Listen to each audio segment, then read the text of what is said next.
Welcome back to another technical deep dive here in the debug zone.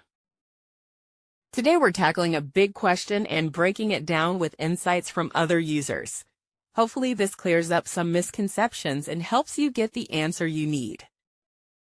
So buckle up, stay a little curious, and let's jump right in.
And that's a wrap.